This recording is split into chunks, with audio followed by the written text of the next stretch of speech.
Meet Pleasure. Scott Sanders, Scott, producer of The Color Purple. The Color Purple. Why do so many people hate Oprah Winfrey? And the majority of people who have hatred against Oprah are from the American Black community.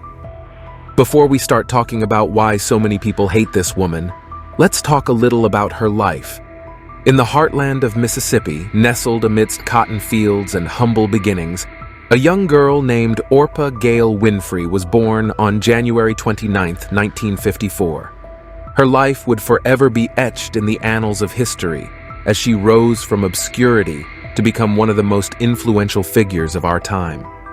From the tender age of 2, Oprah faced challenges that would have broken the spirit of many others. Her parents, Vernon and Vernita Lee, were unmarried teenagers who placed her in the care of her maternal grandmother, Hattie Mae Presco. Hattie Mae instilled in young Oprah a deep-rooted belief in God and the importance of resilience.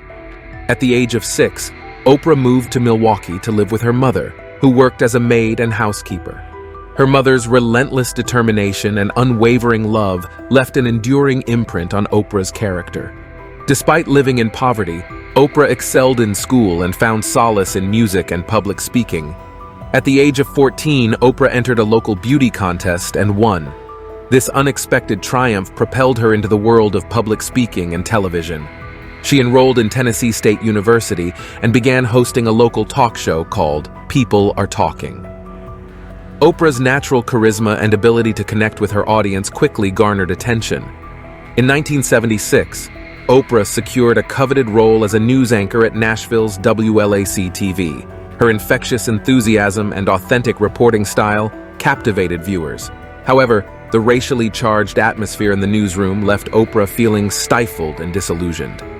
In 1983, Oprah made the life-changing decision to join WLS-TV in Chicago to host a struggling morning talk show called AM Chicago. With her infectious laughter, empathy, and ability to tackle difficult topics with sensitivity and warmth, Oprah breathed new life into the program. Within a year, AM Chicago was renamed The Oprah Winfrey Show and became a national phenomenon. Oprah's unique gift for storytelling and her ability to delve into the depths of human emotion resonated with audiences across the country. Her show became a platform for inspiring guests, discussing social issues and transforming the lives of millions. As Oprah's fame grew, so did her influence. In 1985, she founded Harpo Productions, which produced both The Oprah Winfrey Show and a wide range of other projects, including films, television series, and books. Oprah's brand quickly became synonymous with entertainment, empowerment, and personal growth. In 1995, Oprah launched The Oprah magazine, which became one of the most successful women's lifestyle publications in history.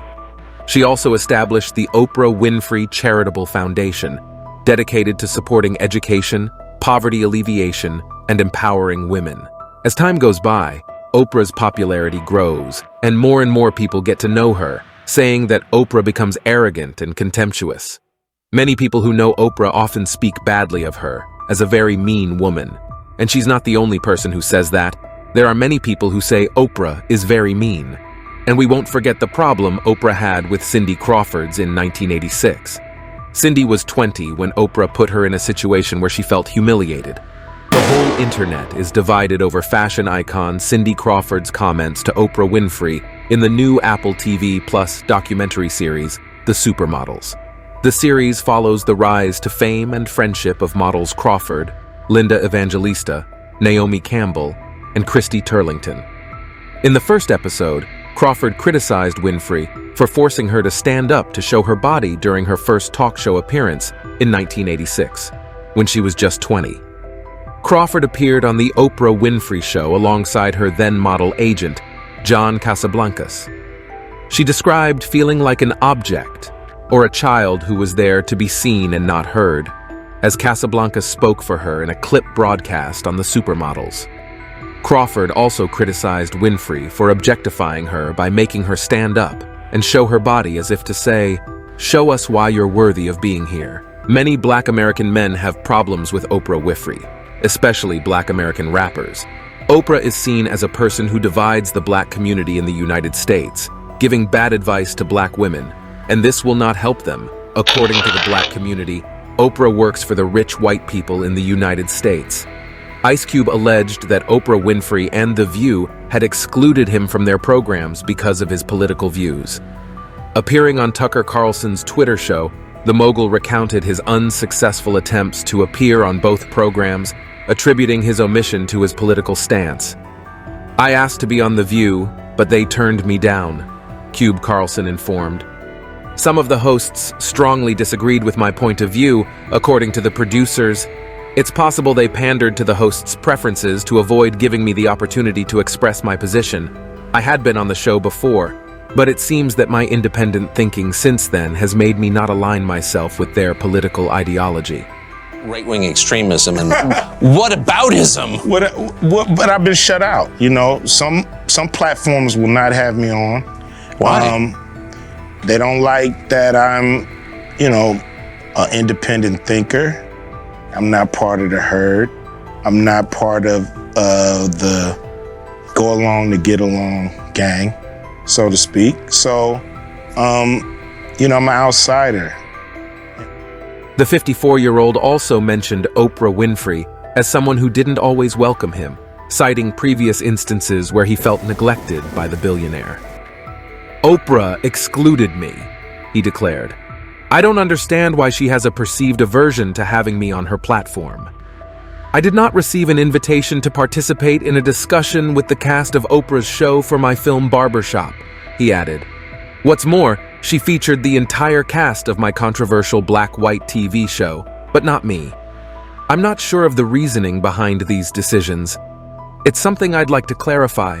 Following Taraji P. Henson's public comments on the pay disparity faced by black actresses in Hollywood, the spotlight shifted to Oprah Winfrey's role as a producer on Henson's latest film, The Color Purple.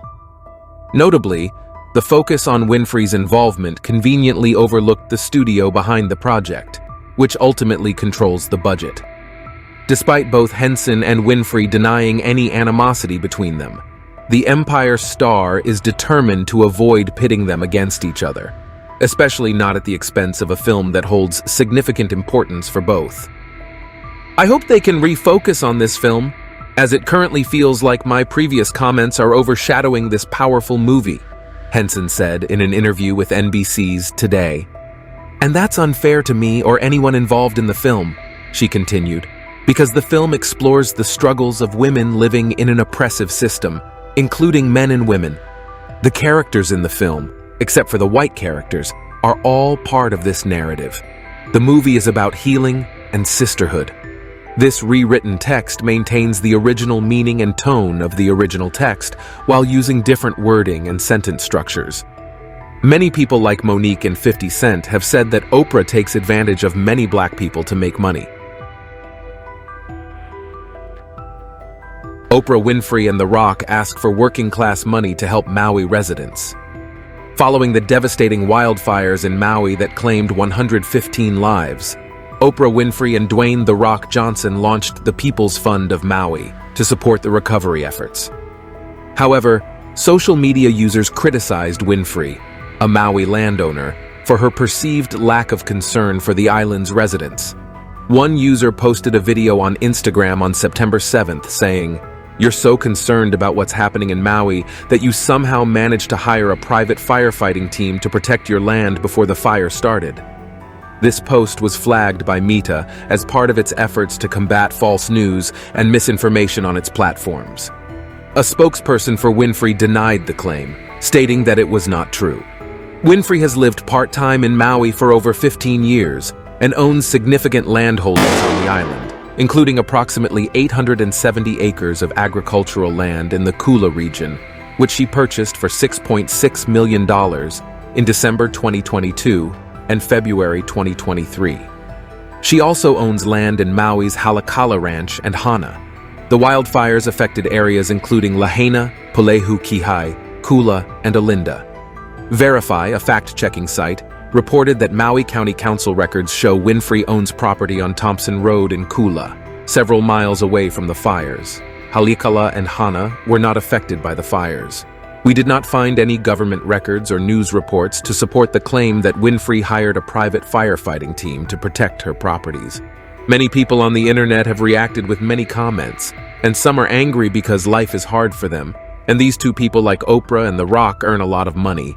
They can help the people of Maui without the help of small workers, or they can contact their rich friends. In the context of Hollywood and the increasing allegations of sexual harassment and assault against Harvey Weinstein, Oprah Winfrey shares her perspective on finding hope amidst the turmoil. Oprah Winfrey believes that when a significant event like this occurs, with numerous women coming forward, it marks a turning point in society.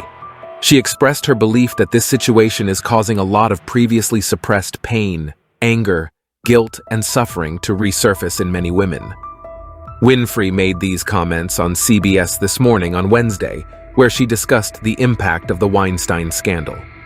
As a contributor to 60 Minutes and author of the recently released book, The Wisdom of Sundays, Life-Changing Insights from Super Soul Conversations, Winfrey shared her observations while on set with actresses who had not slept for days. She identified their condition as a form of post-traumatic stress disorder, PTSD, highlighting the profound impact of the Weinstein scandal on the affected individuals. Seal says Oprah Winfrey is part of the problem. Over sexual assault allegations in Hollywood, Seal has criticized Oprah Winfrey for her association with Harvey Weinstein, a disgraced Hollywood executive, in the wake of her powerful speech at the Golden Globes on sexual misconduct in Hollywood. The singer posted a pair of photos of Winfrey with Weinstein on Instagram, including one where she is seen kissing him on the cheek. Overlaid on the photos is the text, "When you have been part of the problem for decades, but suddenly they all think you are the solution." Seal's caption was sarcastic, implying that Winfrey was aware of Weinstein's alleged behavior. "Oh, I forgot, that's right. You'd heard the rumors, but you had no idea he was actually serially assaulting young, starry-eyed actresses who in turn had no idea what they were getting into. My bad," he wrote. Weinstein has been accused of sexual misconduct by over 30 women since the New York Times expose last October. Winfrey addressed the allegations against Weinstein in a Facebook post last October, stating, "I've been processing the accounts of Harvey Weinstein's hideous behavior and haven't been able to find the words to articulate the magnitude of the situation." Winfrey's speech at the Golden Globes was likened to a campaign speech, sparking rumors of a potential presidential run in 2020. Winfrey's speech addressed the sexual misconduct scandal in Hollywood and beyond, emphasizing the importance of speaking one's truth. "Speaking your truth is the most powerful tool you all have," she said. On January 9th, Seth MacFarlane, creator of Family Guy, spoke out against Winfrey, cautioning that celebrity power does not qualify a candidate for the presidency. "Oprah is beyond doubt a magnificent orator," MacFarlane wrote. "But the idea of a reality show star running against a talk show host is troublingly dystopian. We don't want to create a world where dedicated public service careers become undesirable and impractical in the face of raw celebrity."